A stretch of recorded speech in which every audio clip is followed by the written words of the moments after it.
Hello everyone. तो आज हम पढ़ेंगे डिमांड स्केड्यूल। इससे पहले आप लोगों से रिक्वेस्ट है कि प्लीज़ मेरे चैनल को सब्सक्राइब करें।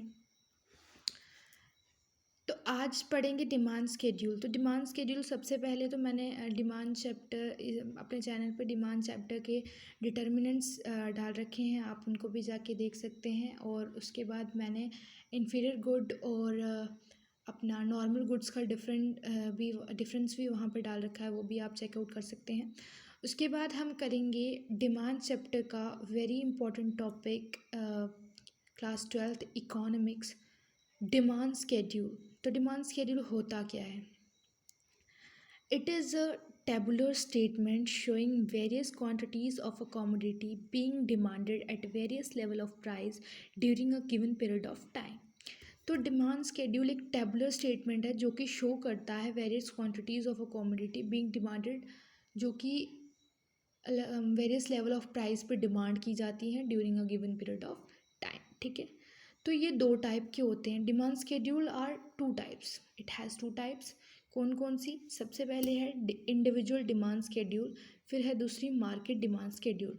सबसे पहले हम डिस्कस करते हैं इंडिविजुअल डिमांड स्केड्यूल। तो इंडिविजुअल डिमांड स्केड्यूल क्या कहता है? It refers to a tabular statement showing various commodity. ये भी एक टेबुलर स्टेटमेंट है जो कि बहुत सारी कमोडिटीज़ को शो करता है। That a consumer is willing to buy at various level of price during a given period of time.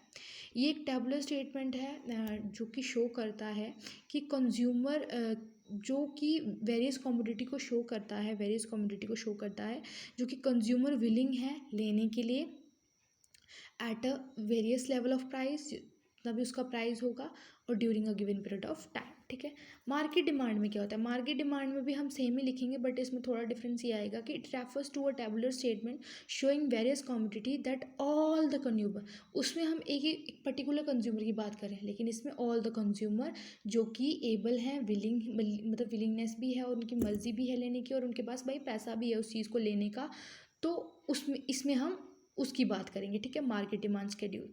Actually market demand schedule होता क्या है, तो मैं आपको टेबल की मदद से बताती हूँ। मार्केट डिमांड शेड्यूल मैंने आपको बोला एक टैबुलर स्टेटमेंट होती है। तो टैबुलर स्टेटमेंट में हम क्या देखेंगे कि भाई टैबुलर स्टेटमेंट बोल दिया कि हाँ भाई टैबुलर स्टेटमेंट होती है, लेकिन जब हम यहाँ लिख रहे हैं तो हमें अपनी बात को प्रूव भी तो करना है ना कि टैबुलर स्टेटमेंट होती है। तो हम कैसे प्रूव करेंगे?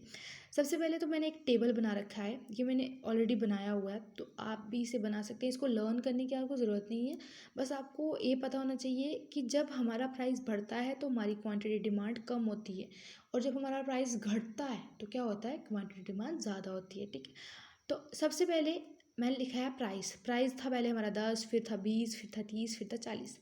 तो जब हमारा प्राइस 10 था, यानी जब 10 था तो हमारी क्वांटिटी डिमांड 100 थी, लेकिन जब वो प्राइस 20 हुआ तो 80 हो गई हमारी क्वांटिटी डिमांड, जब 30 हुआ तो 60 हो गई, और जब 40 हुआ तो 40 हो गई। यानी हमारी क्वांटिटी डिमांड कम हो रही है क्योंकि हमारा प्राइस राइज हो रहा है, हमारा प्राइस बढ़ रहा है।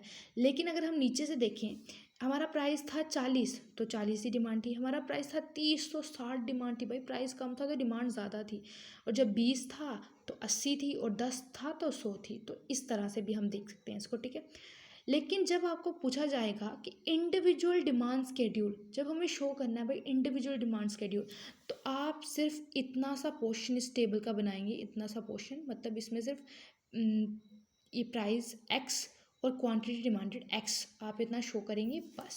ठीक है, आपका काम खत्म, बस इतना ही करना है। लेकिन अगर आपको मार्केट डिमांड शेड्यूल भी एज वेल एज बोला जाता है बताने को, तो आपको इसमें करना क्या है? मार्केट डिमांड शेड्यूल में कुछ नहीं करना है, आपको सेम वैसे ही लिखना है कि भाई डिमांड स्केड्यूल क्या होता है, देन आपको लिखना है कि मार्केट डिमांड स्केड्यूल क्या होता है। अगर इंडिविजुअल डिमांड स्केड्यूल नहीं पूछा गया तो आपको सीधा मार्केट डिमांड स्केड्यूल क्या होता है लिखना है। उसके बाद आपको टेबल बना देना है। ठीक है, पहले आप प्राइस एक्स बनाओगे, फिर क्वांटिटी डिमांडेड एक्स बनाओगे, फिर क्वांटिटी डिमांडेड बाय बनाओगे, और फिर हमारी मार्केट डिमांड निकल जाएगी। कैसे? मैंने आपको समझा दिया कि ये कैसे आया। अब हमारा ये कैसे आया? हमारी क्वांटिटी डिमांड, जब हमारा प्राइस 10 था तो हमारी क्वांटिटी डिमांड वाई जो थी वो 50 थी, जब 20 था तो 40 हो गई, जब 30 था तो 30 हो गई, जब 40 था तो 20 हो गई। ठीक है, ये भी वैसे ही हो रहा है कि प्राइस बढ़ रहा है तो हमारी क्वांटिटी डिमांड घटती जा रही है। फिर हमारा मार्केट डिमांड कैसे निकलेगा? हम मार्केट डिमांड कैसे करेंगे इसको? हम quantity demanded X plus quantity demanded Y करेंगे तो हमारा मार्केट डिमांड आके निकल जाएगा। जैसे कि 100 प्लस 50 150, 80 प्लस 40 120, 60 प्लस 30 90 और 40 प्लस 20 60। तो आई होप कि आपको समझ आ गया होगा। Thank you so much everyone.